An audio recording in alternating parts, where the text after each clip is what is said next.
Hi, my dear friends. It's Hope.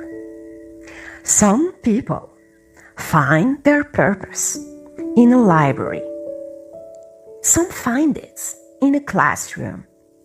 Some find it after years of searching. I found mine on a Tuesday morning when my child looked at me with confused eyes, and I realized I had no idea what I was doing. Let me tell you something about where I come from. I grew up in a home where love was conditional, where silence was safer than speaking, where a child's needs were inconvenient. I was raised by a narcissistic mother. And for years, most of my life, honestly, I carried that quietly, alone. I became good at performing, good at achieving, good at looking fine from the outside. I became a psychologist. I earned a PhD. I sat across from families and helped them navigate the hardest moments of their lives. And I thought I had done the work. I thought I had figured it out. I hadn't. Then came the day, and I remember it like someone pressed pause on everything. My child was struggling, not in the ordinary way that children struggle. I mean, really struggling. With reading, with focus, with sitting still in a world that expected stillness. With a school system that kept handing back papers marked in red. With a confidence that was quietly draining away. And I remember standing there, looking at this little person who needed me, and feeling something hit me. Not slowly, not gently, like a slap across the face. Something said to me, "Get up. It's not about you anymore. No one is coming to save you. No one is coming to save this child. That is your job. Get up." And in that moment, something shifted. Not fixed, not healed, shifted. Because sometimes that's how it starts. Not with a plan, not with a roadmap, just a decision. And from that day, my life became a double journey. By day, I was a PhD researcher, studying learning difficulties, reading the science, running the studies, understanding what actually happens in a child's brain when the world feels too fast, too loud, too confusing. And by night, and in the early mornings, and in the quiet moments between, I was a mother. Figuring it out, failing, getting up, trying again, healing my own wounds, so they wouldn't become my child's wounds.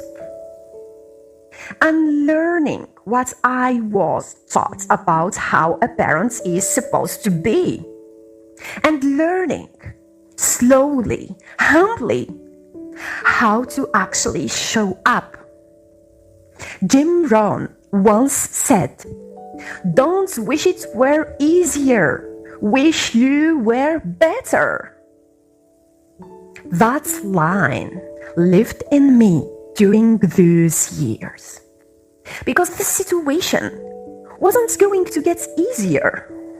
My child's brain wasn't going to suddenly become what the school system wanted it to be.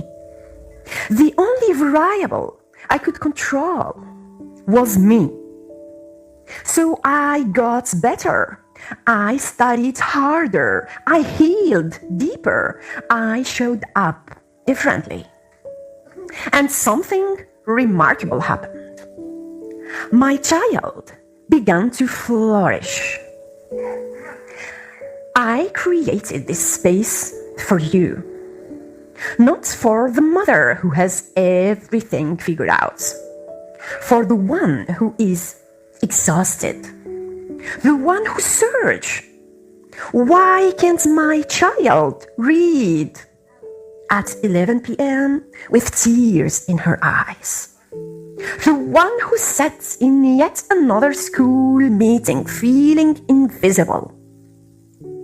The one who loves her child so fiercely it physically hurts, but doesn't know what to do next.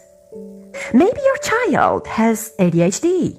Maybe they are struggling with dyslexia, with math, with attention, with behavior. Maybe no one has given you a diagnosis yet, just a feeling that something is different. Maybe you're also carrying your own story, your own wounds, your own mother. This space is for you. Here, we're going to talk about real things. We're going to talk about the science, what research actually says about how children with learning differences think, learn, and grow. We're going to talk about practical tools, routines, structures, strategies that actually work at home. Not perfect, practical. We're going to talk about you, because the most important learning environment your child has is you. I'm going to share what I know as a researcher. I'm going to share what I've learned as a mother. And I am going to share what I believe deeply as someone who has walked this road. That your child is not broken, that you are not failing, that there is a way forward. And it begins with understanding, not fear. I named this channel Hope, not because everything is easy, not because the journey doesn't hurt, but because hope is not a feeling. Hope is a decision. It's what you choose when you get up on the hard mornings, when you try a new approach after the last one didn't work, when you sit with your child and say, I am not giving up on you. Hope is the work. And this channel is where we do the work together. If you are a mother raising a child who learns differently, please subscribe. This channel was built for you. Every week, I will bring you science, stories, and strategies, not to overwhelm you, to equip you. Because you don't have to have all the answers. You just have to refuse to stop looking for them. Welcome to Hope. I'm so glad you are here.